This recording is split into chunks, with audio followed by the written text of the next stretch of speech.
Hello Internet, it is Brett and Coach here, and if you've been following along on my journey so far, you will know that I've been flying from Philadelphia to Copenhagen, and now we're here in Europe. Had a pretty easy landing considering it was a little drizzly and foggy out, and we were delayed in Philadelphia due to some thunderstorms, so we're arriving a little later than expected. And our plan is to deboard the plane, make it through customs, and then we're off to the hotel to start our day. And once off the plane, we went to go grab our baggage, and then it was off through customs, which I don't really film throughout just because I don't want to break any rules. We made it through customs and baggage claim just fine. Now we're trying to figure out the difference between metro and the train, so we can get on the correct train line so we can head to the city center. So stay tuned for a boat tour of Copenhagen through the canals, and stay tuned for one of the prettiest buildings in the whole city, as well as exploring nightlife, and I accidentally order one of the largest beers I've ever seen. And I also try some 7-Eleven snacks. But for now, we're off to navigate the train. The trains are automatic and you're able just to walk right on, push down a seat and sit down, and then it'll take you right to where you need to go, and we had all of our luggage with us. And unfortunately for us, we did get caught in the rain a little bit, but we were soon underground with all the twists and turns, and we were at our station. And now it's time to check into the hotel, extremely soaked. Made it to the hotel after getting drenched after the train and getting rained on in Philadelphia. Almost every single article of clothing in my suitcase got soaked except for t-shirts. So I would give you a room tour, but when all of my clothes, like almost every single piece of clothing, is hung up just around the room, it's a little bit of a mess immediately getting here. But we do have a pretty nice view outside. We do have the train station right over there as well. But other than that, we are just going to hang out in the room, let a few of my things dry, and then we will get moving to explore Copenhagen. The rain has stopped, so we left our hotel room. We are playing The Amazing Race a little bit, just because we're on crunch for time, because we're trying to make it to a boat tour before dinner. And the boat tour is about an hour long, which makes us only have about 20 minutes to walk to dinner, and it's a 15-minute walk. So if we get lost at any point along the way, we're cutting it way too close for time. Hopefully this will all work out and we don't get drenched again. We managed to make our boat tour right on time with only 5 minutes to spare, and it was time to view the sights of Copenhagen and go under plenty of bridges. It's very impressive how they're able to navigate these bridges with almost exact precision. It's almost like they give one or two of these tours once in a while. After the bridge, it gives us a quick view of one of the castles, a houseboat that got turned into a restaurant/brewery, and while the boat ride is happening, we have headphones in that is giving us a little bit of an audio tour and telling us stories of the city. And we get a quick peek at Nijhaven, which is Copenhagen's most picturesque area. We will explore it later in the week. Then we get to see a famous theater called the Playhouse, as well as the Opera House. Besides the business districts and the port, we also look at some residential areas on the water. This is a residential building that was once a very historical place, where it was actually once a boat and torpedo factory. This is also Copenhagen, which is an incinerator, as well as a hiking trail. And unfortunately, we didn't have time to check it out. Obviously, we also saw a lot of boats on the water as well, ranging from old warships to modern restaurants. Besides Nijhaven, the Little Mermaid statue is probably the most famous landmark. The tour went over some more historical areas, like the oldest warehouses and the oldest businesses. Definitely a lot of historical context, but definitely more bridges that we had to go under.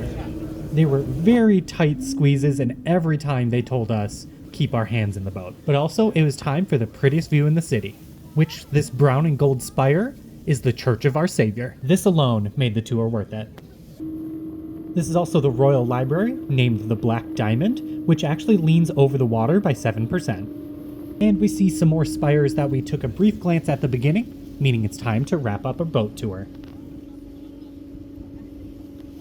Cute little boat tour that we just went on. It only was an hour, but it flew by super fast. I think it was a really good idea that we did it early in our trip, just because we can kind of use it as wayfinding landmarks, as well as we can see what we want on our list and what we actually want to go see, and add a couple things on our list. Now we're off to go get some dinner. Made it to Oscar Bar and Cafe, and our reservation wasn't needed. We ordered a local beer as well as a burger. which came with this cheese sauce and some very golden fries. I ended up getting a second beer, which I somehow ordered like the largest size possible, but it was delicious with these limes, so I couldn't really complain. Then we went to the next bar called Central Hornet. Sorry if I am butchering the name, I do not speak any form of Danish. It had a pretty extensive menu as well, but it was kind of weird that people could just openly smoke in the bar. More on that later. But it seemed a little bit more dive bar, locals, weird decorations, that sort of thing. So we only stayed for the one. So we did just get off of a flight as well, so it definitely made for a long day. Then we started our walk back home to the hotel, enjoying the music.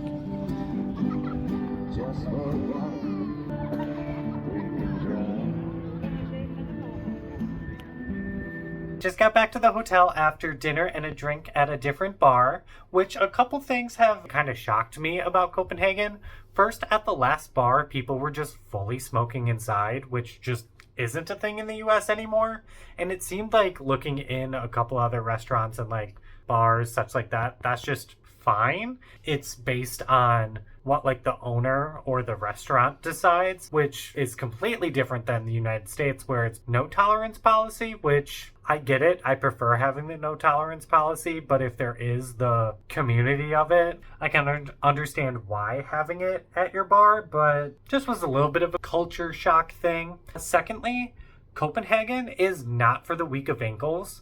There are parts of the sidewalk that are completely fine, pretty normal, just like typical sidewalk paths, and then it'll randomly have like sections or stripes of cobblestones, and those don't necessarily meet the level of the normal sidewalk. So definitely even rolling my suitcase like to and from the hotel and stuff like that made it a pain, just because it doesn't seem like it's a flat, even surface. I get it, it's an old city, and the cobblestones were probably there, 200, 300, 400 years from when they were made, and they're still working perfectly fine, so I can definitely understand just keeping that. Additionally, compared to the US, I feel like there's a lot of just teenagers and younger people wandering around. That may be because of it was a weekday, so it is a Wednesday.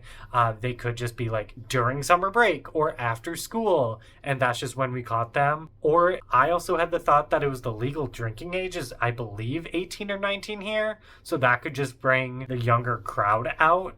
Another thing that Brian and I noticed is that everyone is really tall. Like, granted, I'm only 5'8", Brian's like 5'9", 5'10", but there are people fully just towering over us. Even people that look like 16, 17, 18, they're a full like 6, 8, 10 inches taller than us. So I don't know if that's like a Denmark Copenhagen thing or just a Europe versus the United States thing, but everyone seems extremely tall here. Actually, to add to the point of like the drinking age and a younger crowd, we actually just looked it up. If you're buying it, it depends on ABV level and your age. So if it's under 16%, I believe is what we looked at. So like wine and beer, you can be the age of 16 to buy. But if it's spirits, so like hard alcohol, stuff like that, you have to be 18 to buy here in Copenhagen. But that doesn't translate to bars. With that, you always have to be above 18. But if you were at like a grocery store, a convenience store, and you are 16, depending on what it is, you could buy it. Which I cannot imagine 16-year-olds in the United States having that right and not abusing that power, just because I feel like party culture is so heavily influenced, especially in like high school. Definitely something that is a big difference from Europe to the United States, and I'm wondering how that will translate to Croatia as well in the upcoming weeks. And additionally, it is almost 10 o'clock, and it is just starting to have the sunset, which is wild to me considering even living in northern parts of the United States. In Chicago, the sun sets by like 8:30 in the middle of summer. So being this bright out at this time of day kind of blows my mind, and I wonder how that impacts like the actual culture of restaurants and going out even on weekdays, just because there is so much more daylight. So as a part of our walk home from after dinner and drinks is that I stopped at 7-Eleven and got these sour Haribo snacks. It has a bunch of different shapes in it. So there's this star thing filled with some sort of white powdery goop. I honestly can't tell what I'm eating. I would give that probably like a 4 out of 10. It also had this sour strip looking thing. That was a little bit more sour, but it tastes just like American candy, so I'd probably give that a 6.5 out of 10. Next, we have these little yellow things with that same white powdery looking, so we'll see how these are. I would say these are a much better flavor overall.